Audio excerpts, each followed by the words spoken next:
नमस्कार दोस्तों, संभव दूत में आपका स्वागत है। आज मैं बात कर रहा हूँ बेटी बचाओ बेटी पढ़ाओ। मोदी जी, योगी जी, आपके राज में हो रहा है बेटी जलाओ। मैं स्मृति ईरानी से पूछना चाहता हूँ कि निर्भया कांड के समय में उसने मनमोहन सिंह को चूड़ी भेज रहे थे, तो आज वो सीमा कुशवाहा आज अनिशा वाल्मीकि की केस लड़ने वाली है। इस तरह के कांड यूपी और बिहार में बहुत हुआ है। मधुबनी जिला में मालूमल गांव में भी इस तरह का कांड हुआ है, लेकिन पुलिस वाली निकम्मी है और सरकार ध्यान दे। अब सुनिए हमारे संवाददाता की आगे की न्यूज। नमस्कार दोस्तों, संभव दूत न्यूज में आप सभी का स्वागत है। आज हम बात कर रहे हैं उत्तर प्रदेश के हाथरस जिले में गैंगरेप की शिकार हुई 19 वर्षीय युवती के शव का लाश मंगलवार रात पुलिस ने दाह संस्कार करवा दिया। पीड़िता का शव देर रात गांव पहुंचा और ग्रामीण के भारी विरोध के बीच उसकी चिता जला दी गई। इससे यूपी पुलिस और योगी सरकार की जबरदस्त किरकिरी हो रही है।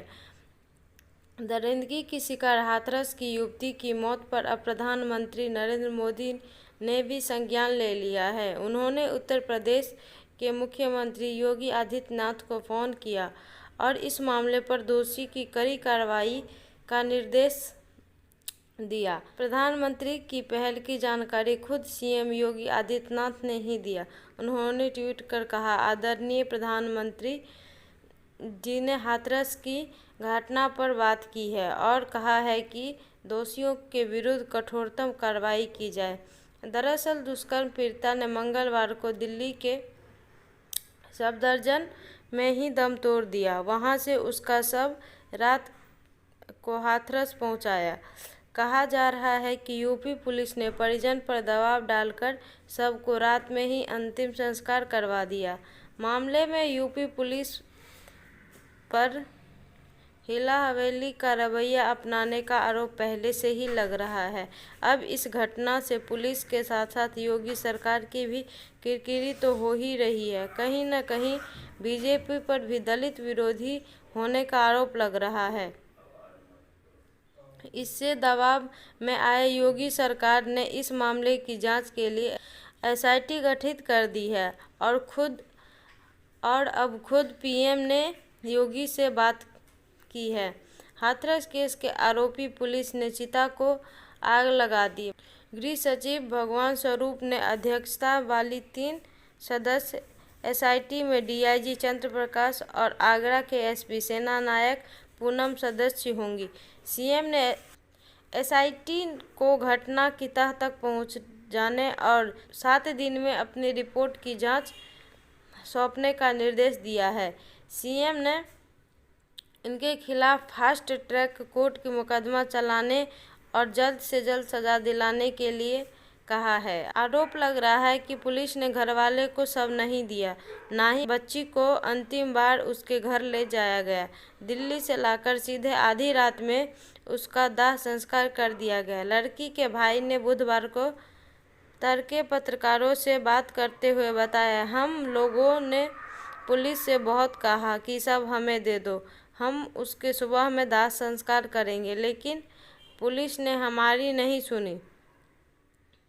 हम लोगों से जबरन सहमति पत्र पर हस्ताक्षर करवाया और आधी रात में ही सबको जला दिया।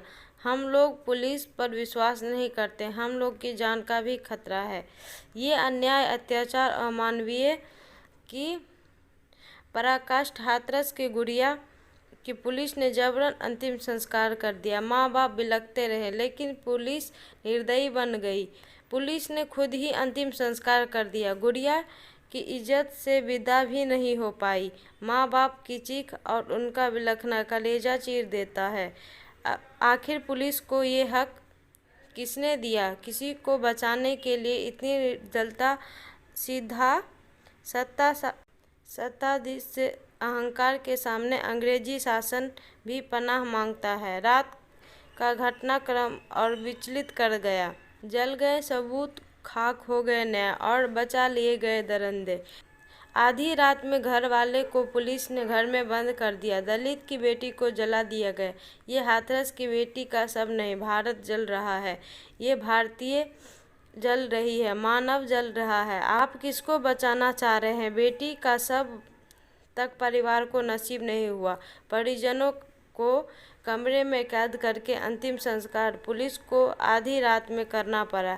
ये सब योगी जी के इशारे पर हुआ। ऐसे ही भारत विश्व गुरु बनेगा, ऐसे ही राम राज आएगा।